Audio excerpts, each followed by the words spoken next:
This is a Necromancer minion build where we want some of our minions to stay alive and the rest to sacrifice their lives for the greater good. And we don't even have to do the dirty job ourselves. Our Skeletal Mages, which are the lucky ones being kept alive, explode all the skeleton warriors we summon, dealing huge AoE necrotic damage to our enemies. Further, we also have a horde of zombies which use every opportunity to blow themselves up to protect us, being summoned whenever our skeleton warriors die. These even have a high chance of respawning after death, so they'll gladly come back to life to do it all over again. And if this wasn't enough, we have 2 fire wraiths on steroids spamming the enemies still alive with fireballs, leaving no survivors. The gameplay in this video is with 409 corruption, but as you might notice, there's plenty of room to push this further if you want to. Now, this is more or less a 2-button build, apart from the few times we may have to resummon our skeletal mages and wraiths if they die. We frequently use Dreadshade on our ranged minions for the insane damage boost that this skill gives them. It's important to get the Lone Watcher node so that we remove the Dreadshade health decay and increase its duration. Also, we want the symbiotic apparition so that we also benefit from all the good stuff of this buff. And when this buff is up, all we have to do is spam summon skeleton as much as we can. You see, whenever we summon these skeletons, the skeletal mages more or less instantly explode them through the profane obliteration skill, acquired through the point invested in the underlings node of the summoned skeleton mage's skill tree. This is a skill similar to the sacrifice skill where the skeletons are being sacrificed to cause a necrotic explosion. And that's basically it for how to play this build. It's quite simple, although there are many mechanics going on indirectly, which we'll have a look at now. We also specialize in summon Volatile Zombie, which is an integral part of this build.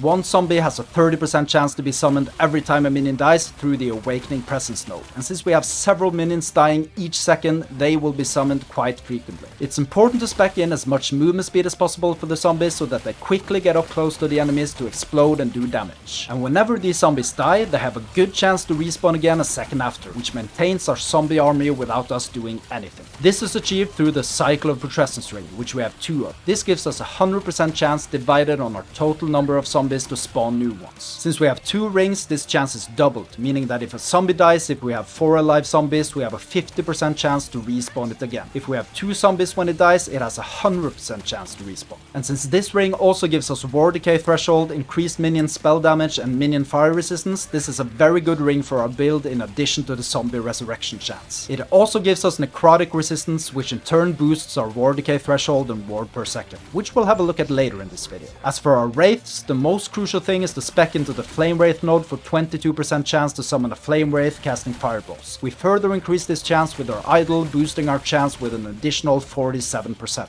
This gives us a high enough chance for summoning fire wraiths when in battle, so that we don't have to spend too much time summoning 2 in a row if the ones we had from before died. As for offensive affixes on gear, there are basically only 2 general affixes we want, and that's increased minion damage and intelligence. Intelligence also boosts our ward retention and minion flat health, so don't overlook speccing into this attribute. For our weapon, we want both the flat added minion spell damage affixes and preferably on the Soul Harvester one-handed axe base item. This enables us to use an offhand, giving us many important offensive and defensive stats. For offensive affixes on our idols, we want increased base critical strike chance for skeletal mages, increased zombie damage and explosion area, and increased minion necrotic damage. As for blessings, the only offensive one we take is the increased minion damage blessing from the Spirits of Fire timeline. We got a really great roll of 97% out of a possible 100%, and this is an awesome boost for our damage. As for passives, the most important for damage are the Moonlight Pyre node, giving our minions 10 flat necrotic damage and 10 flat fire damage, as well as the Rite of Undeath node, giving them 15% increased necrotic damage and 15% increased elemental damage per point.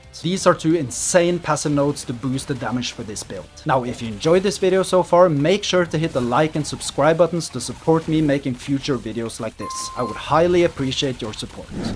This is a hybrid ward and health build, and when we're outside of battle we have a total pool of around 5,200, but you could obviously increase this greatly if you're willing to sacrifice some damage. The ward is boosted immensely while we spam the summon skeleton skill due to full points invested in the Wisp Weaver passive node. This gives us 100% chance of mana spent gained as ward when using a minion skill. We also gain 40 ward whenever one of our skeleton dies, and since their only job in this build is, well, to die, this gives us quite the amount of ward when 8 of them die around each each second we spam the skill. We also don't have to be afraid to run out of mana, since we also have full points in the Mindcatcher node, giving us 15 mana whenever one of our skeleton dies. To further boost our ward greatly, we invest in the Imperishable passive node to get the bonus of 1% ward decay threshold per 1% necrotic resistance. And since we have quite a decent necrotic resistance, this is a huge defensive bonus for us. The necrotic resistance is also important since we have the Bone Clamor Barbiton, giving us 1 ward per second for 3% uncapped necrotic resistance. This boosts our ward greatly, and the tier 7 shared necrotic damage stat is not that bad either. Intelligence is another important factor here. Not only does it give us ward retention per point, but it also gives us 4% increased damage per point to our minion skills, as well as flat minion health, making it a great all-round investment.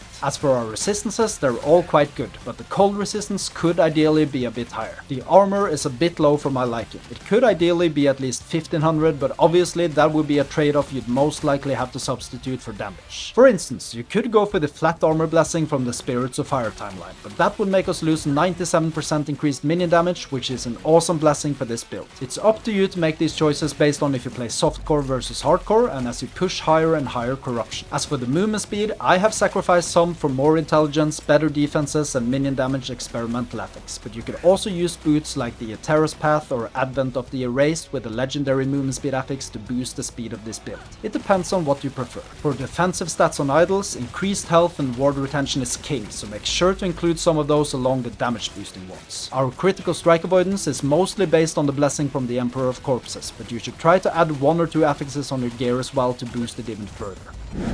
As for leveling, go all in on Summon Skeleton from the start, and after a couple of levels, summon Bone Golem as well. When you choose your mastery and spend 5 points in the Necromancer tree, all the skills except for Dreadshade are unlocked, so the foundation of the build is ready for use very early in the game. When you unlock Dreadshade, replace Summon Bone Golem with that. You can use the regular melee Wraiths if you want until you get a high chance to spawn the Flame Wraiths from an idol. Then spec into the Flame Wraith node, giving an additional chance to spawn them in the Wraith tree. Now, if you enjoyed this build guide, please make sure to hit the subscribe button to support me making more videos like this, and you'll definitely like the playlist with all my last Epoch build guides showing on the screen right now, so go ahead and click on that.